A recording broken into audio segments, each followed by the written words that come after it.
This is Isaiah 14:4.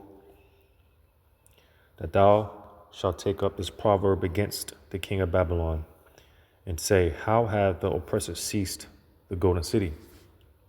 All right, before I get on with this video, I want to give all praises to Yahweh Bahashem Yahweh Shai, and double honors to the apostles and elders of Great Millstone. May Yahweh Bahashem Yahweh Shai's peace be bestowed unto you, hopefully elect. I'm your brother Yahweh Call from the Great Millstone Orlando camp. And as we are seeing the details of prophecy playing out, that's why it's important to stay occupied in prophecy. All right. You know, it's the only thing keeping us going. It's the only thing keeping us alive. You know, prophecy. As Yahweh Ba'Shemau Shai is setting it up, because ultimately it's Yahweh Ba'Shemau Shai. Everyone and everything is entangled with and through prophecy. All right. So again, that's why it's important to stay occupied in prophecy. All right. And this is how we know we're getting close.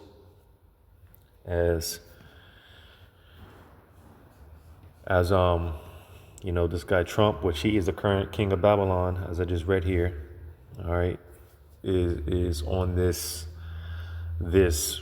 crusade. All right, he's reaching, Lord willing, the peak of pride. All right.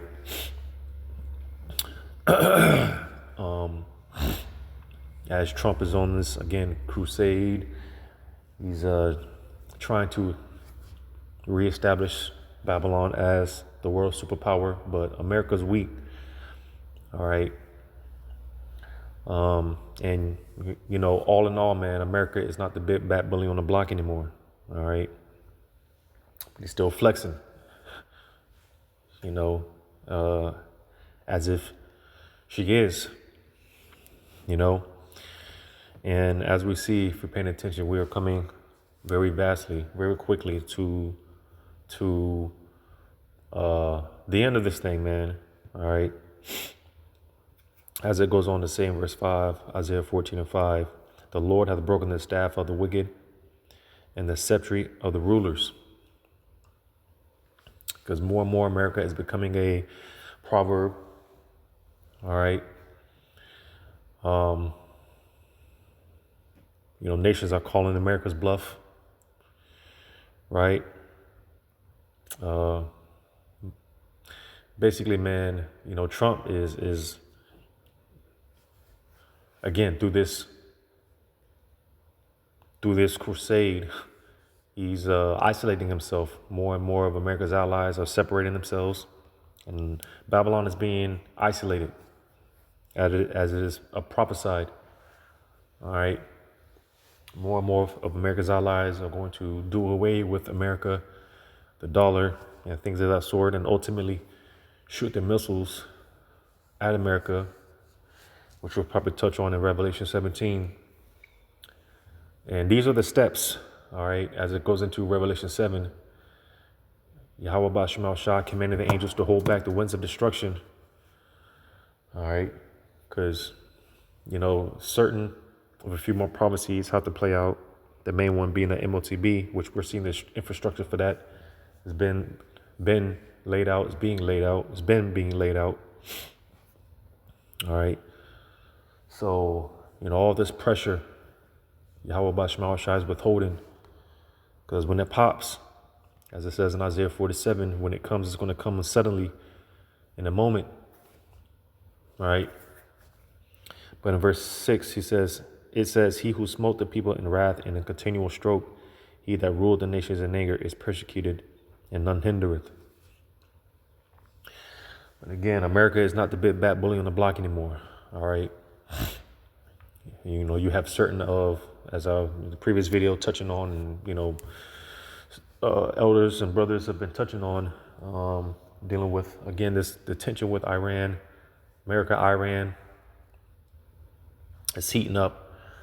You know, certain of those allies, America's allies, they're going into how they're talking about how they're not going to basically support Babylon if they attack Iran. All right, they're not going to you know, use. They're not going to allow America to use the airspace and just things of that sort. Things of that sort. Which is in turn, all those so-called Arab nations that were at one point enemies. Through this conflict, they're coming together. So it's all prophecy being fulfilled, man. Everything is coming together. All right. When you look at the bigger picture, and how Yahweh Bashar Shai is everything is coming together. Everything is coming together. So I've got this video here by Lena Petrova. She's one of those. She gets into the finance and wars, rumors of war. She's just another one of those economists, right? Reports on what's going on in the news. But of course, being that these guys and gals, they don't know prophecy. That's why the prophets, they are the ones that connect the dots. All right. So she's just another one of those because she goes into information that could be filtered through the scriptures. So this is just one of those videos, as they're calling this the mother of all deals, right? Which is, well, she's going to explain it better than I do. That's why we want to go ahead and play this video without rambling. But of course, copyright disclaimer, fair use. I'm not making any type of monetary gain off of this video. So without further ado, and I'm going to be doing a lot of interjecting, Lord willing. Welcome back, everyone. Thank you so much for joining me. Please make sure that you are subscribed to World Affairs in Context on Substack and Patreon for more and exclusive content. I would absolutely love to see you there. Follow the links in the video description to get connected. The EU and India just signed the mother of all deals, as both sides referred to it on January the 27th. The new deal is effectively a free trade zone that covers nearly 2 billion people and roughly a quarter of the global economy. This is huge. Who benefits and who loses? What about BRICS, you may ask? And why was Washington visibly upset? Let's get into the details in today's video. For nearly 20 years, this deal was talked about, it was stalled, it was revived, frozen, and revived again.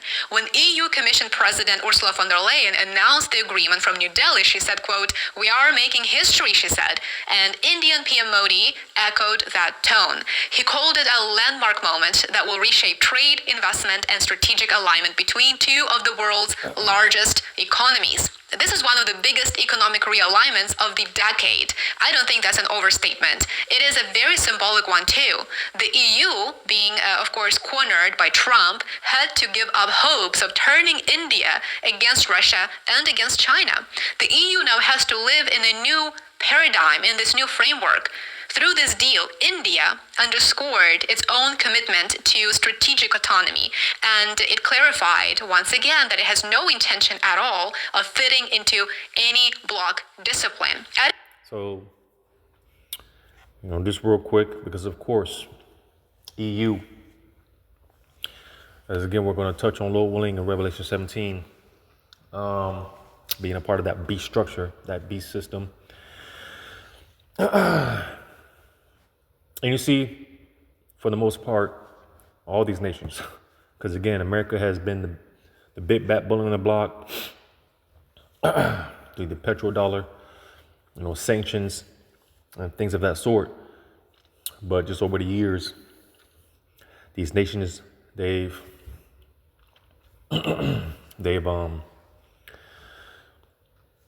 found ways to work around America's, what's the word, man? Bullying, basically, because that's all America has been, all right, for the longest. It's been a bully, you see.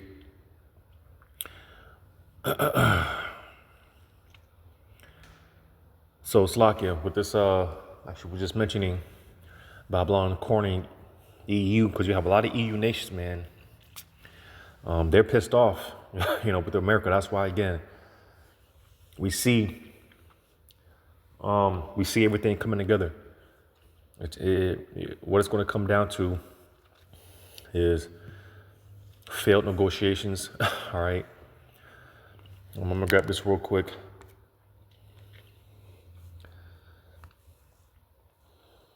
Again, Yahweh Bashmal Shai, he's given us the overall synopsis of prophecy, basically the end result, but we're seeing it come together. Because again, the overall, this is what's going to take place.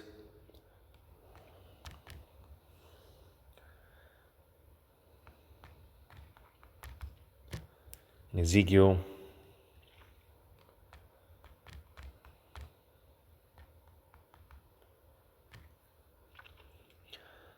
Ezekiel 38, in verse 10.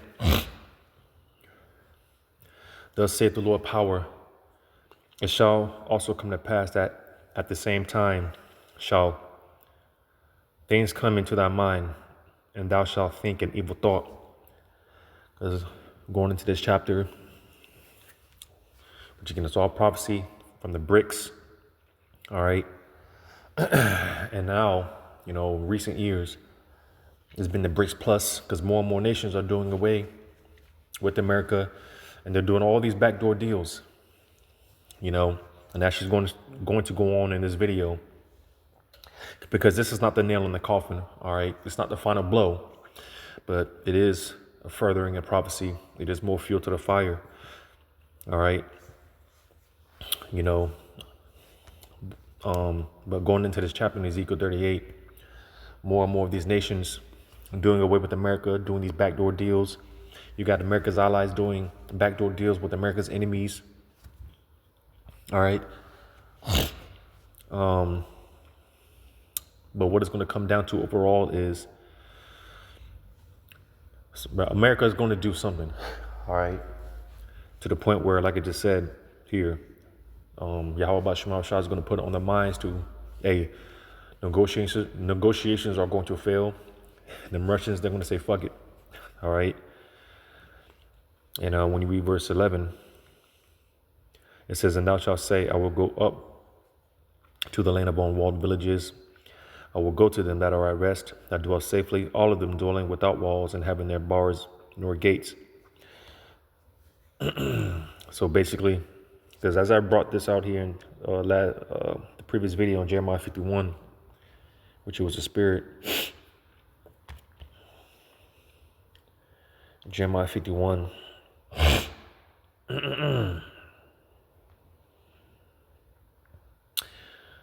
Jeremiah 51 in verse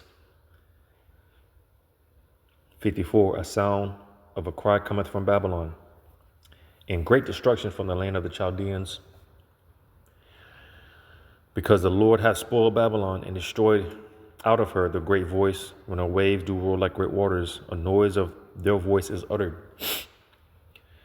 Because the spoiler is come upon her, even upon Babylon, and her mighty men are taken. Every one of their bows is broken. For the Lord power of recompenses shall surely be quit.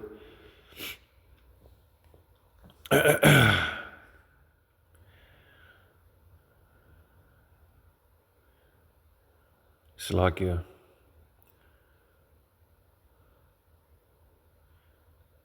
Because I want to make a point. Verse 58. It says, thus saith the Lord of hosts, the broad walls of Babylon shall be utterly broken, and her high places, and her high gates shall be burnt with fire, and the people shall labor in vain, and the folk in the fire, and they shall be weary. So that point, as I brought up last night, the broad walls of Babylon, going into America's defense systems, right? And this is why it's beautiful to see, because America is crumbling from within, all right? America's falling from within. America has been proud. They've never lost war, never been invaded, and things of that nature.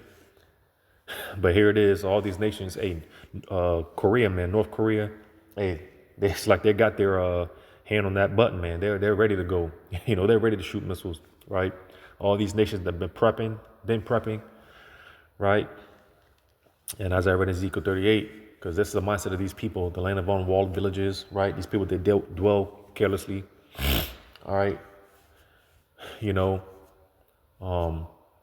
just proud, man. Just proud as all hell, right? They don't feel the need to upgrade their defenses and things of that nature, right? Because it's like, what's the point, right? We've never lost a war, right? Never been invaded and things of that nature, right? So what's the point? But hey, that day is coming, all right? That day is coming. I just seen the other video about the other brother Isaiah video, bringing out that the stoutness, man, the stout man. America is puffed up, talking shit against EU, NATO, right? It's going down, man. Again, these are the details that we see. We see the details playing out on how America is going to be isolated, all right? And it looks like Trump is going to be that guy, right? But not to digress too much, let's play some more of this. Score, the deal eliminates or sharply reduces tariffs on about 90% of goods traded between India and the EU. For Europe, this means unprecedented access to one of the world's most protected major markets. And for India, very briefly, and we'll get into the details, this means zero tariffs on a wide range of exports into one of the richest consumer markets on earth. The scale alone is staggering. India's 1.4 billion people combined with the EU's 450 million people creates a single trade zone of 2 billion consumers, and together they do represent about a quarter of global GDP.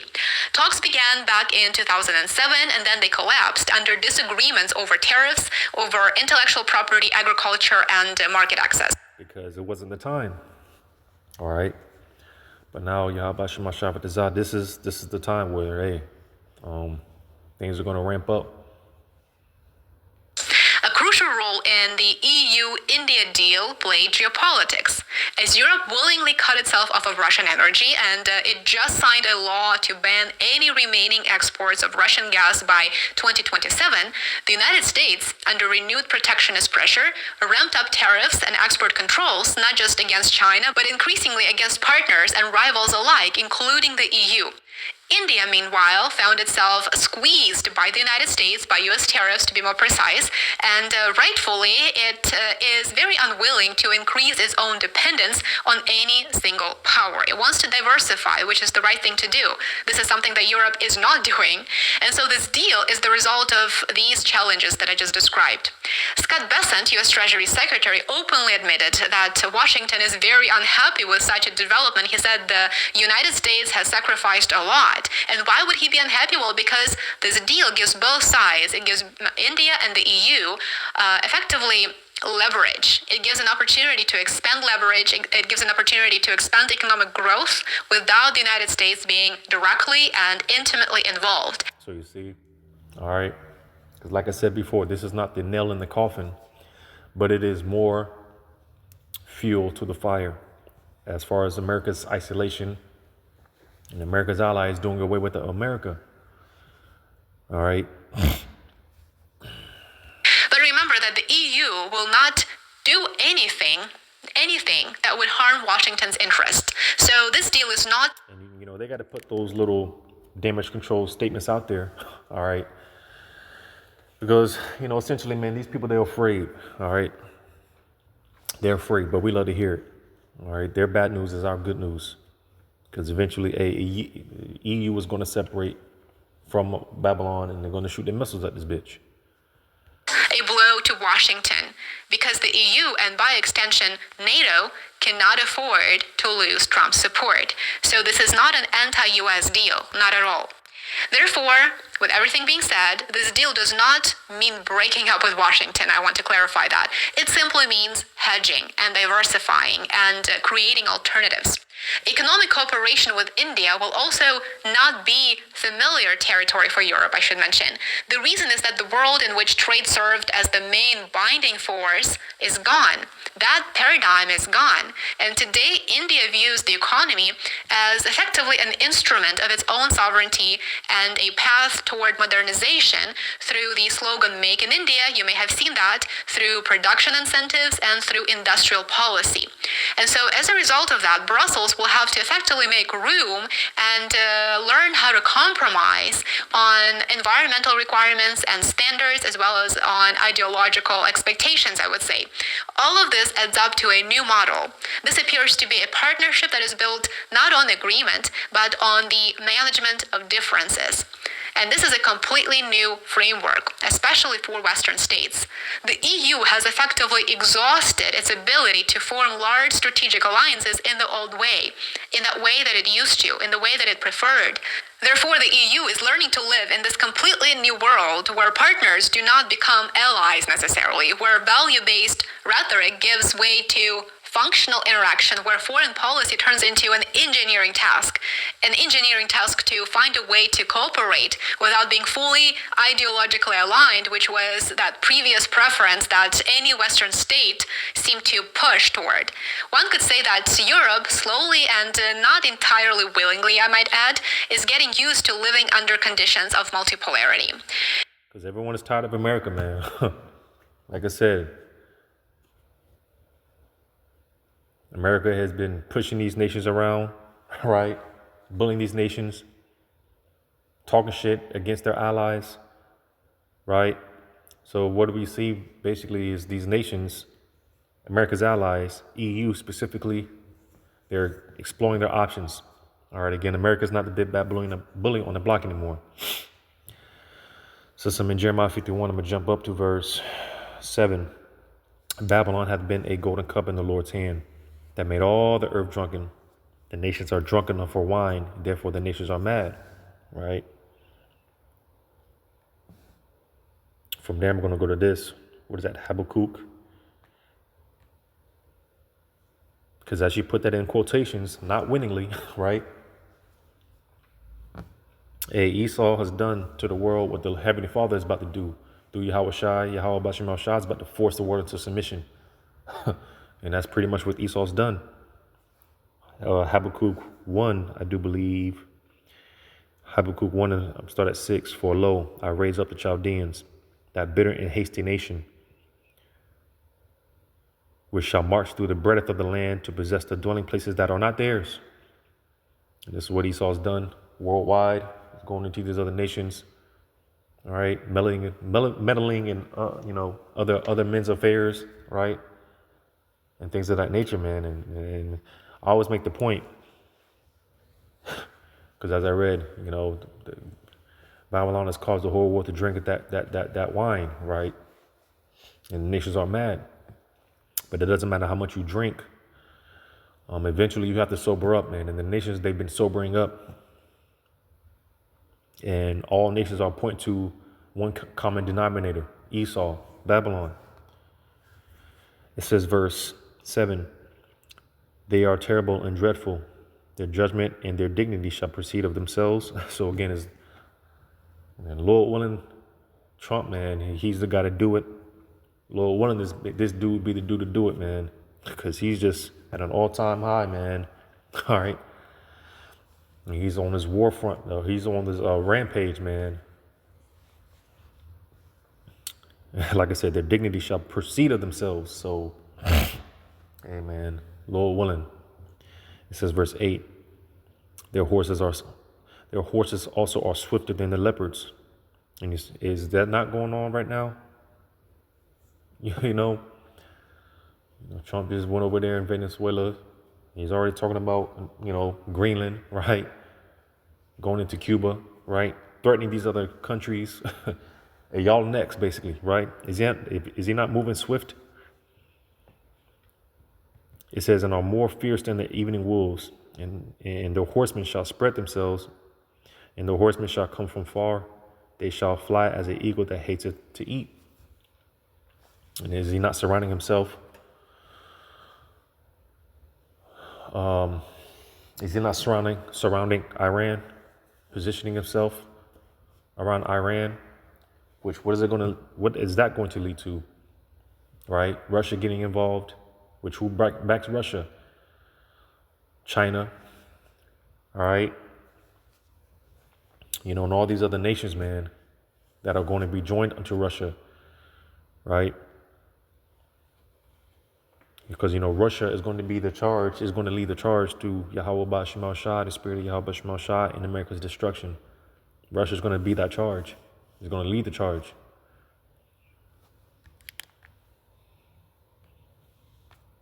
Grab this real quick, because again, what is this? Matter of fact, I'll say that one. I'll save it, Lord willing. From there, I'm going to go to this. Revelation 17. I'll start at 1. And there came one of the 7 angels which had the 7 vials, and talked with me, saying unto me, Come hither, I will show unto thee the judgment of the great whore that sitteth upon many waters. So I'll also use a comparison A. And this is why, again, the nations are mad, because you sleep with a whore. Hey, don't be surprised you wake up and your rod is burning. You end up catching it in an STD, right? Because that's essentially what happened, right? These nations, they've slept with this whore and they caught an STD and now they're mad. It says, with whom the kings of the earth have committed fornication, and the inhabitants of the earth have been made drunk with the wine of her fornication. The different philosophies and things of that nature. And as she said, again, to quote, not willingly, in a lot of cases, it says, So he carried me away in the spirit into the wilderness, and I saw a woman sit upon a scarlet-colored beast full of names of blasphemy, having 7 heads and 10 horns. So, the 7 heads and 10 horns, EU, all right, NATO, right? Been reporting on Japan, man, which they've been waiting to get their get back. But they're dumping a lot of debt, a lot of America's debt, man. India, they're dumping a lot of debt. Again, this is all fuel to the fire, and everything is coming together for this right here. When you jump down to verse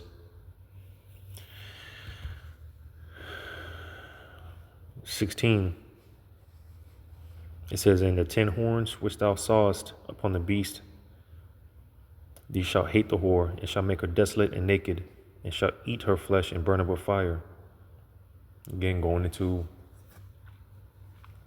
NATO and the EU. All right, that's what consists of this beast. All right, Babylon, NATO, the EU. Right. It's like it, because I wanted to make the point in verse 4 as well. Revelation 17:4. Should land back that Jeremiah. Revelation 17:4. And the woman was arrayed in purple and scarlet color, and decked with gold and precious stones and pearls, having a golden cup in her hand full of abominations and filthiness of her fornication. So again, that golden cup, all right, at one point, America was the place to be, right? This was the place to be, right? But just making a point, man, America is through, all right? America is through. This place is finished. No matter what Trump does, or Lord willing, we're not here that long, but hey, the president after him, hey, regardless, whoever's in office, hey, no matter what they do, all right, you're not going to outdo prophecy, all right? And ultimately this is going to come to pass, man, and this is what we're seeing, all right? The separation, America's being isolated, the proud, man, the pride is it seems like it's at its peak, and Lord willing it is, all right? Because Trump just don't give a damn. And hey, with that being said, hey, keep it up. Keep doing what you do, man. Because hey, all credit and praises to Yahweh Shemel Shah, man. Hey, keep doing what you do, man. But I wanted to get this as well.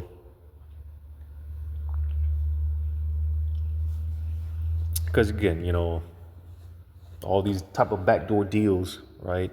America is being isolated. You know, Washington's mad, right? You know, but hey, we love to see it, man. All right, more and more America's being isolated, separated and isolated. You know, and as I just read, EU, NATO, all these nations, they're going to shoot their missiles at this place. And this is what's going to turn this place into a lake of fire. Revelation 9. Revelation 9 and 16. Matter of fact,